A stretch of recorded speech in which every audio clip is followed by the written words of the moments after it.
नमस्कार, स्वागत है आप सभी का। आप देखना शुरू कर चुके हैं बुंदेलखंड हलचल और मैं हूं आपके साथ में आपका अपना दोस्त अफसार अहमद। नगर पालिका के किस्से लगातार हम आपको बता रहे हैं और इसके बाद अगर नगर पालिका के विकास की एक और झलक आपको दिखा दी जाए तो आपका दिल भी गार्डन गार्डन हो जाएगा। हम यहाँ पहुंचे हैं मुख्यालय के नर्सिंग कुटी पर। वैसे तो आपने नाम सुना होगा और आपके दिलो दिमाग पर पूरी तरीके से एक नाम होगा इंद्रप्रस्थ गैस रिफिलिंग कंपनी का, जो गैस की सप्लाई मुख्यालय सहित अन्य कई जगह डाल रही है। इसके साथ ही नई बनी हुई सड़कों को लगातार तोड़ रही है। दुर्घटनाओं को भी यह सड़कें दावत दे रही हैं और कार्य जो किया जा रहा है वह कार्य टोटल ही देखने पर विकास को एक बहुत बड़ा आयाम दे रहा है। यह विकास कैसे हो रहा है? सब पालिका की सरपरस्ती में हो रहा है। मैं आपको दिखाना चाहूंगा, कुछ हमारे जो दर्शक हैं उन्होंने देखा होगा, यह गड्ढा मात्र देखने से छोटा लग रहा है, लेकिन यह गड्ढा बहुत बड़ा गड्ढा था जिसको इंद्रप्रस्थ गैस लिमिटेड कंपनी वालों ने खोद रखा था और 2 दिन से यह हादसों को लगातार दावत दे रहा था। इन हादसों की दावत की वजह यह भी है, इस जिस गली में हम खड़े हुए हैं यह मुख्य तिराहा है और यहाँ से रामकथा मार्ग शुरू होता है, जिसको कोचिंग सेंटर रोड के नाम से भी जाना जाता है, जहाँ पर नन्हे मुन्ने सहित वयस्क युवक युवतियाँ, छोटी छोटी बच्चियाँ और बड़े लोग कंपटीशन की तैयारी सहित कक्षाओं में सफलता पाने के लिए यहाँ पर आते हैं। लेकिन विकास की गंगा यहाँ से शुरू हो चुकी थी। मैं आपको दिखा रहा हूँ कि कितना विकास यहाँ पर हुआ था। यह मात्र गड्ढा आज सूचना पर जब पहुंचे तो ईओ नगर पालिका द्वारा इसको तत्काल पुरवाया गया और 5 लोगों को हिरासत में पुलिस द्वारा लिया गया है। 5 लोगों को हिरासत में दिया गया है और कहा गया है कि इसमें तत्काल कार्रवाई की जाएगी। अरे हम पूछना चाहेंगे, ईओ साहब एकदम से इतनी जागरूक और इतने आप स्ट्रिक्ट कैसे हो गए? अगर पहले भी अपनी ही बनी सड़कों पर या अपने विभाग के द्वारा बनाई गई सड़कों पर ध्यान दे लिया होता तो ये सड़कें आज अपनी बदहाली के ऊपर आंसू न बहा रही और अपनी बदहाली पर रो रो कर अपने किस्से बयां न कर रही होती। इस गड्ढे भर में ईओ साहब ने 5 लोगों को हिरासत में पुलिस द्वारा ले लिया गया है और बताया है कि ऐसे जो भी लोग होंगे उनके ऊपर कड़ी कार्रवाई की जाएगी। लेकिन नंगी आंखों से देखने के बाद भी मुख्यालय में जो गैस पाइपलाइन डाली गई है, मैं आपको बताना चाहूंगा, यह सड़कें देखें आप, यह सड़कें अपनी गवाही दे रही हैं।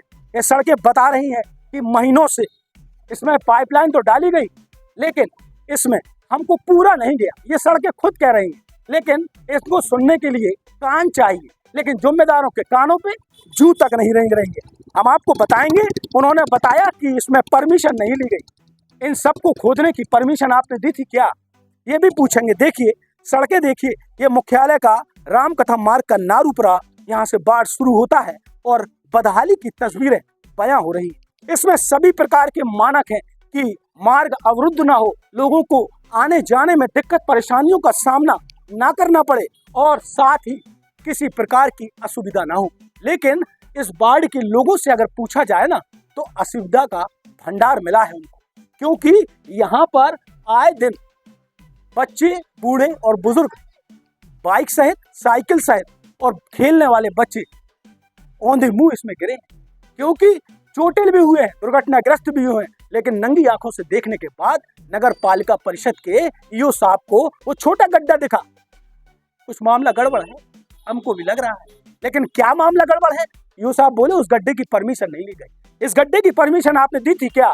आपकी पालिका ने इस पूरी सड़क को खोदने की परमिशन दी थी क्या? और परमिशन दी थी तो बनाने की नहीं दी थी क्या? जिसके नाम पर कंपनी द्वारा पहले ही एडवांस डिपॉजिट जमा कर दिया जाता है ताकि किसी प्रकार की कोई सुविधा असुविधा या इस प्रकार सड़कें ना बने तो उस पैसे को सिक्योरिटी के तौर पर इस काम में लगाया जाए। लेकिन आपको उन मानकों से कोई दिक्कत नहीं, आपको उन मानकों को पढ़ना भी नहीं, क्योंकि कई ऐसे मामले हैं जो आपने पढ़े नहीं और आप कहते हैं जानकारी करने के बाद में बताएंगे।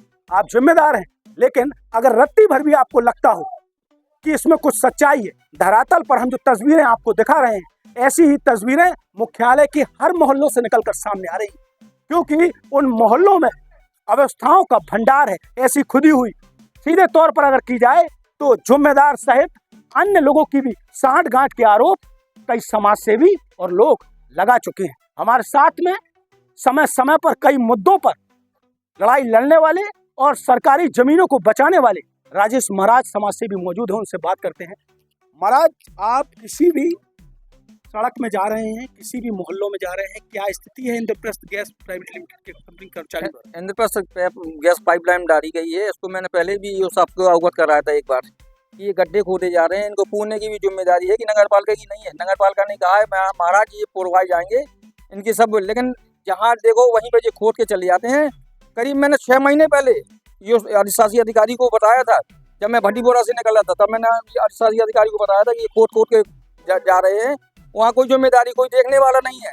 ईओ साहब ने कहा नहीं महाराज हम सही कराएंगे, लेकिन आज तक ईओ साहब ने कहीं पे भी अपना कमीशन पूरा हो, ईओ साहब का अधिशासी अधिकारी का कमीशन पूरा हो, कमीशन मिल गया, उन्हें कोई मतलब नहीं है।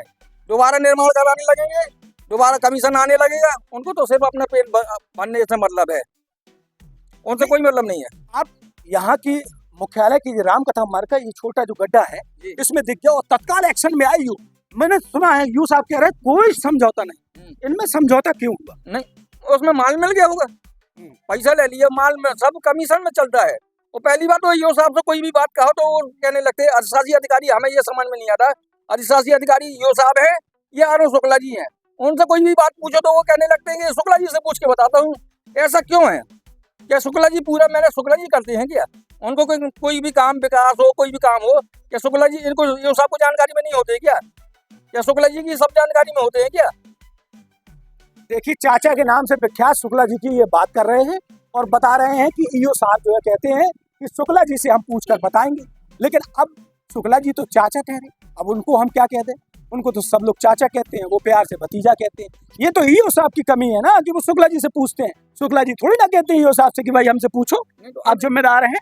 जिम्मेदार तो ईओ साहब है ना। हाँ, ईओ शुक्ला जी हैं, तो ऐसा मतलब कोई भी काम महुआ में आप कभी फोन लगा लीजिए उनसे, लकड़ी के बारे में पूछ लीजिए, कहीं कुछ भी पूछ लीजिए, तो वो कहेंगे हम महाराज हमें जानकारी नहीं, हम शुक्ला जी से पूछ के बताते हैं। फिर बताते हैं, फिर बताते काहे के लिए?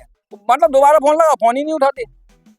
दोबारा फोन लगाओ, फोन नहीं उठाते, लकड़ी के बारे में पूछो, बताओ। इससे शायद जिन लकड़ी घोटाले की बात कर रहे हैं, मुझे ऐसा लगता है, मैं नहीं कह रहा हूँ, ये नहीं की भाषा कह रहा हूँ। और यहाँ पे आप सड़क देख रहे हैं, सड़क की हम आपको दिखाते हैं, आगे भी वो चलते हैं। ऐसा नहीं कि हम एक मात्र छोटे से टुकड़े को लेकर और ईओ साहब को बेमतलब की जो है बात कह रहे हैं। अब ईओ साहब खुद समझदार हैं। अभी ये मात्र सड़कों का जो मामला है, ये जो प्राइवेट कंपनी है इंद्रप्रस्थ, इसने नर्क मचा दिया है। मोहल्लों में नर्क है, सड़कों में नर्क है और पूरी जो व्यवस्थाएं हैं उसको भी नर्क में तब्दील कर दिया है। आप सड़कें देख रहे हैं, आप सड़कें किस प्रकार से जो है बदहाल कर दी गई। जो नई नई सड़कें नगर पालिका की सीसी रोड बनाई गई थी, उनको भी खोद दिया गया। लोगों में चर्चाएं हैं कि अब ये सड़कें दोबारा बनेंगी, इन सड़कों में दोबारा टेंडर होंगे, इन सड़कों की टेंडर प्रक्रिया को दोबारा अमल में लाया जाएगा और उसके बाद फिर वही यारी याराना और गठबंधन। अब हम आपको ये नहीं कहेंगे कि गठबंधन किसका, हम गठबंधन बताएंगे आपको। भले ही दो विपक्षी पार्टियां एक दूसरे की चिर प्रतिद्वंदी हो, लेकिन गठबंधन किस विभाग में चल रहा है ये हम आपको बताएंगे। लोग कह रहे हैं, हम नहीं कह रहे, हम तो कुछ कह ही नहीं रहे, ऐसा लोग कह रहे हैं, लोग चर्चा कर रहे हैं। अब आपको बताएंगे आगे हम पोल की सच्चाई, पोल में क्यों है घोल और किसने किया है ये घोल, रामकुंड हो या कलेक्टेड, पोल की घोल की अगली खबर। तो जुड़े रहिए आप हमारे साथ में, ऐसे ही जन समस्याओं को हम उठाते रहेंगे। आपको हमारी खबर पसंद आती है, लाइक करें, शेयर करें और चैनल को सब्सक्राइब करना बिल्कुल ना भूलें।